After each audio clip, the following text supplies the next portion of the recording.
ನಿಟ್ಟಿನಲ್ಲಿ ಪ್ರಯತ್ನ ಪಡ್ತಾ ಇರೋದು. ಹೋರ್ಮೋಜ್ ಜಲಸಂಧಿ ಕಬ್ಜಾಗೆ ಮುಂದಾಗ್ತಾ ಇರುವಂತದ್ದು ಅಮೆರಿಕ. ಯುದ್ಧದ ಪ್ರಾರಂಭ ದಿನದಿಂದಲೂ ಕೂಡ ಹೋರ್ಮೋಜ್ ಜಲಸಂಧಿಯನ್ನ ಟಾರ್ಗೆಟ್ ಮಾಡ್ಕೊಂಡಿದ್ದು ಅಮೆರಿಕ. ಈ 48 ಗಂಟೆ 24 ಗಂಟೆ ಒಂದು ದಿನ ಈ ತರದೆಲ್ಲ ಗಡುವು ಕೊಡ್ತಾ ಇದ್ದು ಇದೇ ಹೋರ್ಮೋಜ್ಗೋಸ್ಕರನೇ. ಇದೀಗ ಹೋರ್ಮೋಜ್ ಜಲಸಂಧಿ ಕಬ್ಜಾ ಮಾಡ್ಕೊಳ್ಳೋದಕ್ಕೆ ಅಮೆರಿಕ ಮುಂದಾಗ್ತಾ ಇದೆ. ಇವತ್ತಿನಿಂದಲೇ ಹೋರ್ಮೋಜ್ ಬ್ಲಾಕ್ ಪ್ರಕ್ರಿಯೆ ಆರಂಭ ಆಗುತ್ತೆ. ಹೋರ್ಮೋಜ್ ಬ್ಲಾಕ್ ಮಾಡ್ತೇವೆ ಅಂತ ಡೊನಾಲ್ಡ್ ಟ್ರಂಪ್ ಹೇಳ್ತಾ ಇರೋದು. ಪ್ರವೇಶಿಸುವ ತೆರಳುವ ಹಡಗುಗಳಿಗೆ ನಿರ್ಬಂಧವನ್ನು ವಿಧಿಸ್ತೇವೆ.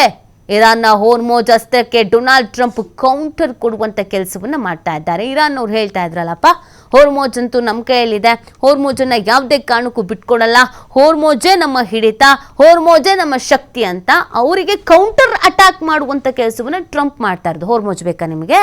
ಹೋರ್ಮೋಜ್ ಇಟ್ಕೊಂಡು ಆಟ ಆಡಿಸ್ತೀರಾ ನೀವು? ನಾವು ಇದಕ್ಕೆ ಎಂಟ್ರಿ ಆಗ್ತೀವಿ, ನಾವೇ ಕಬ್ಜಾ ಮಾಡ್ಕೊಳ್ತೀವಿ, ಆಗೇನು ಮಾಡ್ತೀರಾ ಅಂತ ಪ್ರಶ್ನೆ ಮಾಡೋ ರೀತಿಯಲ್ಲಿ ಇದೆ ಇದು ಇನ್ನೊಂದು ಹಂತಕ್ಕೆ ಖಂಡಿತವಾಗಿ ಹೋಗುತ್ತೆ ಈ ಯುದ್ಧದ ವಾತಾವರಣ. ಬಟ್ ನಮಗೇನು ಪ್ರಶ್ನೆ, ನಮಗೆಲ್ಲ ಯಾವ ಥರ ಸಮಸ್ಯೆಗಳು ಉದ್ಭವ ಆಗ್ಬೋದು ಅಂತ ನೋಡಿ. ಹೋರ್ಮೋಜ್ ಏನಾದರೂ ಕಂಪ್ಲೀಟ್ ಆಗಿ ನಾ ಕೊಡೆ ನೀ ಬಿಡೆ, ನಂಗ ನಿಂಗ ಅಂತ ಅಮೆರಿಕ ಇರಾನ್ ನಡುವೆ ನಡೀತಾ ಇತ್ತು ಅಂತಂದರೆ ನಮ್ಗಳಿಗೂ ಕೂಡ ಪೆಟ್ರೋಲು ಗ್ಯಾಸು ಇವೆಲ್ಲ ಬರೋದ್ರಲ್ಲಿ ಸಮಸ್ಯೆ ಆಗತ್ತೆ. ಆಗ ನಾವುಗಳು ಕೂಡ ಕಷ್ಟವನ್ನು ಅನುಭವಿಸ್ಬೇಕಾಗತ್ತೆ.